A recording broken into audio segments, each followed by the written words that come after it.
এক রাজার দুই রানী, দুয়ো আর সুয়ো। রাজবাড়িতে সুয়োরানীর বড় আদর, বড় যত্ন। সুয়োরানী 7 মহল বাড়িতে থাকেন। 700 দাসী তার সেবা করে, পা ধোয়ায়, আলতা পরায়, চুল বাঁধে। 7 মালঞ্চের 7 সাজি ফুল, সেই ফুলে সুয়োরানী মালা গাঁথেন। 7 সিন্দুক পরা 7 রাজার ধন মানিকের গহনা, সেই গহনা অঙ্গে পড়েন। সুয়োরানী রাজার প্রাণ। আর দুয়োরানী, বড় রানী, তার বড় অনাদর, বড় অযত্ন। রাজা বেশ নজরে রাখেন।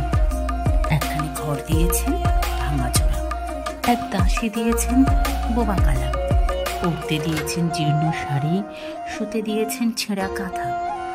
দুয়োরানীর ঘরে রাজা একটি দিন আসেন, একবার বসেন, একটি কথা কয়ে উঠে যান।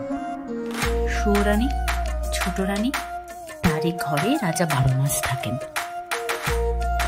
একদিন রাজা রাজমন্ত্রীকে ডেকে বললেন, মন্ত্রী, দেশ বিদেশে বেড়াতে যাব, তুমি জাহাজ সাজাও।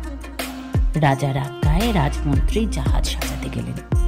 7খানা জাহাজ সাজাতে 7 মাস গেল।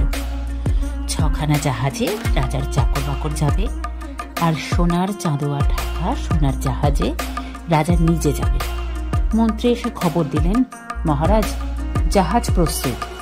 রাজা বললেন, কাল যাব। মন্ত্রী ঘরে গেলেন। ছোট রানী সুয়োরানী রাজ অন্তঃপুরে সোনার পালঙ্কে শুয়েছিলেন। 7 সখী সেবা করছিল। রাজা সেখানে গেলেন। সোনার পালঙ্কে মাথার শিয়রে বসে আদরের ছোট রানীকে বললেন, রানী, দেশ বিদেশ বেড়াতে যাব, তোমার জন্য কি আনবো? রানী ননির হাতে হীরের চুড়ি ঘুরিয়ে বললেন, হীরের রং বড় সাদা, হাত যেন শুধু দেখায়, রক্তের মতো রাঙা 8 কাঁচ মানিকের চুড়ি পাইতো পরি। রাজা বললেন, আচ্ছা রানী, মানিকের দেশ থেকে মানিকের চুড়ি আনবো। রানী রাঙা পা নাচিয়ে নাচিয়ে, পায়ের নূপুর বাজিয়ে বাজিয়ে বললেন, এ নূপুর ভালো বাজে না, আগুনের বরণ নিরেট সোনার 10 গাছা মল পাইতো পরি। রাজা বললেন, সোনার দেশ থেকে তোমার জন্য পায়ের সোনার মল আনবো। রানী গলার গজমতি হার দেখিয়ে বললেন, দেখো রাজা, এই মুক্ত বড় ছোট, শুনেছি কোন দেশে পায়রার ডিমের মতো মুক্ত আছে, তারই 1 ছড়া হার এলো। রাজা বললেন, সাগরের মাঝে মুক্ত রাজ্য, সেখান থেকে গলার হার আনবো। আর কি আনবো রানী? তখন আদরিনী সুয়োরানী সোনার অঙ্গে সোনার আঁচল টেনে বললেন, মা গো, শাড়ি নয় তো বোঝা, আকাশের মতো নীল, বাতাসের মতন ফুরফুরে, জলের মতন চিকন শাড়ি পাই তো পরে বাঁচি। রাজা বললেন, আহা আহা, তাই তো রানী, সোনার আঁচলে সোনার অঙ্গে ঝড় লেগেছে, ননির দেহে ব্যথা বেজেছে। রানী, হাসি মুখে বিদায় দাও, আকাশের মতো নীল, বাতাসের মতো ফুরফুরে, জলের মতন চিকন শাড়ি আনি গে। ছোট রানী হাসি মুখে রাজাকে বিদায় করলেন। রাজা বিদায় হয়ে জাহাজে চড়বেন, মনে পড়ল দুঃখিনী বড় রানীকে। দুয়োরানী, বড় রানী ভাঙা ঘরে ছেঁড়া কাঁথায় শুয়ে কাঁদছেন।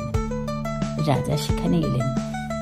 ভাঙা ঘরের দুয়ারে দাঁড়িয়ে বললেন, বড় রানী, আমি বিদেশ যাব। ছোট রানীর জন্য হাতের বালা, গলার মালা, পায়ের মল, পরনের শাড়ি আনবো। তোমার জন্য কি আনবো বলে দাও, যদি কিছু স্বাদ থাকে। রানী বললেন, মহারাজ, ভালোই ভালোই তুমি ঘরে এলেই আমার সকল স্বাদ পূর্ণ হয়। তুমি যখন আমার ছিলে, তখন আমার সৌভাগ্য অনেক ছিল, স্বাদও অনেক ছিল।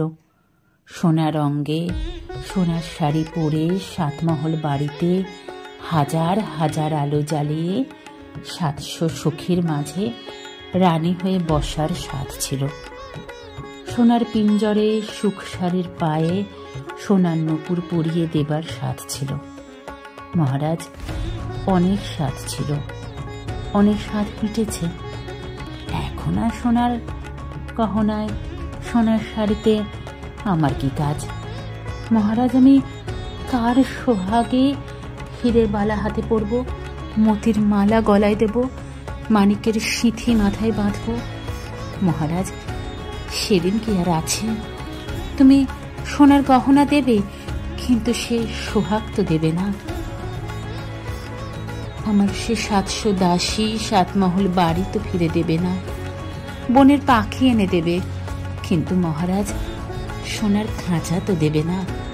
ভাঙা ঘরে সোনার খাঁচা চোর ডাকাতি লুটে নেবে। ভাঙা খাঁচায় বনের পাখি কেন ধরা দেবে মহারাজ? তুমি যাও, যাকে সোহাগ দিয়েছ তারই সাধ মেটাও গিয়ে। ছাই সাধে আমার কাজ নেই। রাজা বললেন, না রানী, তা হবে না। লোকে শুনলে নিন্দে করবে। বলো তোমার কি সাধ? রানী বললেন, কোন লাজে গহনার কথা মুখে আনবো মহারাজ? আমার জন্য মুখ পোড়া এক বাঁদর এনো। রাজা বললেন, আচ্ছা রানী, বিদায় দাও। তখন বড় রানী রানী ছেঁড়া কাঁথায় লুটিয়ে পড়ে কাঁদতে কাঁদতে রাজাকে বিদায় দিলেন। রাজা গিয়ে জাহাজে চড়লেন। সন্ধ্যাবেলায় সোনার জাহাজ সোনার পাল মিলে অগাধ সাগরের নীল জল কেটে সোনার মেঘের মতো পশ্চিম মুখে ভেসে গেল। ভাঙা ঘরে রানী নীল সাগরের পাড়ে চেয়ে ছেঁড়া কাঁথায় পড়ে রইলেন। আর আদরিনী সুরানী 7 মহল অন্তঃপুরে 700 সখীর মাঝে গহনার কথা ভাবতে ভাবতে সোনার পিঞ্জরে সোনার পাখির গান শুনতে শুনতে সোনার পালঙ্কে ঘুমিয়ে পড়লেন। রাজাও জাহাজে চড়ে দক্ষিণী বড় রানীকে ভুলে গেলেন। বিদায়ের দিনে ছোট রানীর সেই হাসি হাসি মুখখানি মনে পড়ে, আর ভাবেন, এখন রানী কি করছেন? বোধহয় চুল বাঁধছেন। এখন রানী কি করছেন? বুঝি রাঙা পায়ে আলতা পরছেন। এবার রানীর 7 মালঞ্চে ফুল তুলছেন। এবার বুঝি 7 মালঞ্চের 7 সাজি ফুলে রানী মালা গাঁথছেন আর আমার কথা ভাবছেন। ভাবতে ভাবতে বুঝি 2 চোখে জল এলো। মালা গাঁথা আর হলো না। সোনার সুতো ফুলের সাজিয়ে পায়ের কাছে পড়ে রইল। বসে বসে সারা রাত কেটে গেল। সুরানী, ছোট রানী, রাজার আদরে নেই, তাই রাজা খালি তারই কথা ভাবেন। আর বড় রানী রাজার জন্য পাগল, তার কথা একবারও মনে পড়ে না। এমনি করে জাহাজে দেশ বিদেশে রাজার 12 মাস কেটে গেল।